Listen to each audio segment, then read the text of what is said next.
Satu keluarga ini baru saja membeli mobil baru dan melakukan perjalanan ke suatu tempat untuk liburan, sesuatu yang tak terduga akhirnya terjadi di mana sistem pengereman mobil mereka mengalami malfungsi.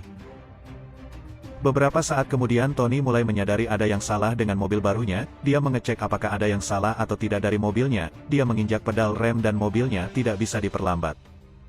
Sistem mobil tersebut mengalami malfungsi secara total dan melumpuhkan semuanya. Dia melihat ke monitor Mia kecepatannya tertahan di 130 km per jam.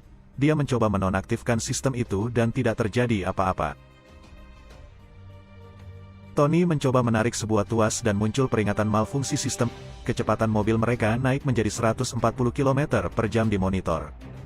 Tony menelepon sales tempat dia membeli mobilnya dan menceritakan mobil yang dibelinya mengalami masalah. Sales tersebut tidak menghiraukan dan mengatakan semuanya akan baik-baik saja dalam beberapa saat. Mobil Tony yang mulai tak terkendali melaju kencang dan menabrak mobil kuning milik yang bisa saja disebut Johnny. Johnny terdiam membisu dan melihat apa yang terjadi pada mobilnya. Dia sangat marah dan mengejar mobil Tony. Seorang polisi pria mengejar mereka, menyuruh mereka menepi tapi Tony menjelaskan apa yang terjadi pada mobil mereka kepadanya.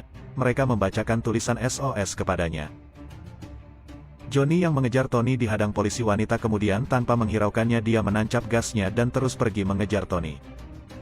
Tony mengecek monitor mobil dan kecepatan mereka sudah di angka 160 km per jam. Polisi itu kemudian melaju ke depan mereka untuk melakukan pengawalan agar mobil di depan mereka tidak menghadang mobil Tony.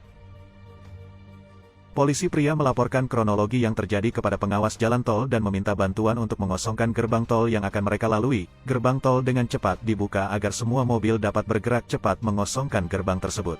Mobil Tony melaju cepat dan kakek Paul merekam kejadian mereka di dalam mobil tersebut. Mereka mendekati gerbang tol itu dan berhasil melewatinya.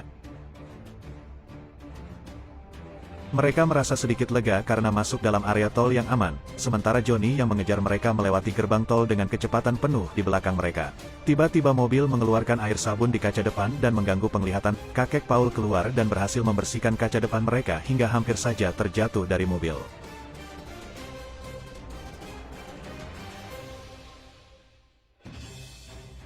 Kakek Paul menggantikan posisi Tony sebagai sopir. Tony menelepon sales mobil yang dia beli tapi lagi-lagi dia tidak dihiraukan olehnya.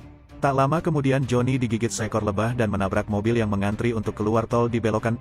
Johnny makin marah dan bergegas kembali menancap gas mobilnya mengejar Tony dan keluarganya. Kakek Paul membuang air kecil di sebuah tas plastik dan ingin Tony membuangnya. Tas plastik itu dibuang keluar jendela dan mengenai wajah Johnny sehingga dia semakin marah kepada mereka. Polisi pria menyuruh Johnny untuk memperlambat mobilnya. Mereka mencoba menginjak pedal rem sekali lagi namun pedal rem tersebut patah. Tony membuangnya keluar jendela sehingga mengakibatkan polisi pria terjatuh. Polisi wanita kemudian datang dan menolongnya. Kedua polisi ini meminjam mobil warga untuk melakukan pengejaran kembali. Johnny berhasil mengejar mereka dan mencoba menabrak. Anak laki-laki Tony menembakkan tombak besi ke paha Johnny. Johnny kesakitan sehingga mengakibatkan dia keluar jalur dan menabrak di pemukiman warga yang tinggal di sekitar tol. Kedua polisi tersebut berhasil mengejar mereka dan berusaha memperlambat mobil Tony dengan cara menghadangnya dari depan. Mobil mereka tidak melambat dan terus melaju dengan kecepatan yang sama. Polisi wanita menyuruh mereka untuk pindah mobil secepatnya. Satu persatu anak Tony berhasil pindah ke mobil polisi, giliran anak tertua untuk berpindah kemudian kakek Paul menoleh dan melihat celana dalam sehingga mobil semakin menjauh satu sama lain namun anak tertuanya berhasil pindah mobil. Kakek Paul yang merasa putus asa ingin keluar dan melompat dari mobil namun dengan sigap Tony langsung menahan kakeknya. Tony kembali mengambil alih kemudi mobil tersebut. Bantuan helikopter datang mendekati mereka, sementara tak jauh di depan mereka para warga di depan gerbang keluar tol disuruh evakuasi meninggalkan mobil mereka.